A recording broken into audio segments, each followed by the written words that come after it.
स्टंटबाजी बेतली जीवावर. खामगाव तालुक्यातील सर्पमित्राचा सर्पदंशाने मृत्यू.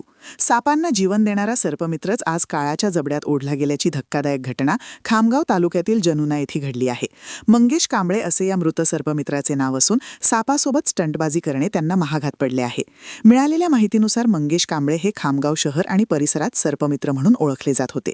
कुठेही साप निघाला की नागरिक त्यांना आवर्जून पाचारण करत असत. आज एका ठिकाणी साप निघाल्याची माहिती मिळाल्यावर मंगेश तिथे पोहोचले. त्यांनी साप पकडला देखील, परंतु त्यानंतर समोर आलेल्या प्रकाराने सर्वांनाच हादरवून सोडले. साप पकडल्यानंतर मंगेश कांबळे उपस्थितांसमोर सापासोबत ओव्हर ॲक्टिंग आणि स्टंटबाजी करू लागले. तो साप अत्यंत विषारी होता. व्हिडिओमध्ये स्पष्ट दिसत आहे की त्या विषारी सापाने मंगेशांना वारंवार दंश केला. मात्र त्याकडे दुर्लक्ष करत ते लोकांसमोर प्रदर्शन करत राहिले. काही वेळातच विषाचा प्रभाव शरीरात पसरल्याने त्यांची प्राणज्योत मालवली. मंगेश कांबळे यांच्या पश्चात 3 बहिणी आणि वृद्ध आई असा परिवार आहे. घरातील कर्ता पुरुष अशा प्रकारे अपघाती गेल्याने संपूर्ण जनुना गावावर शोककळा पसरली आहे.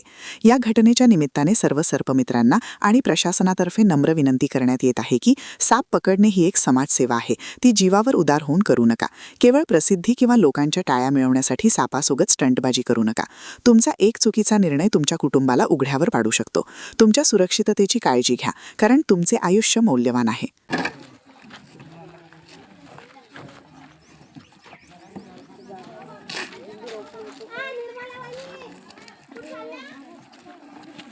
थोड़ा साफ करो बड़ो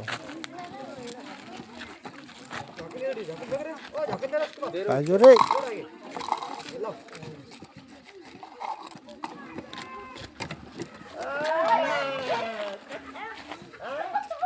काजो तोंड आला त्याचा वर अरे आधी मग घालून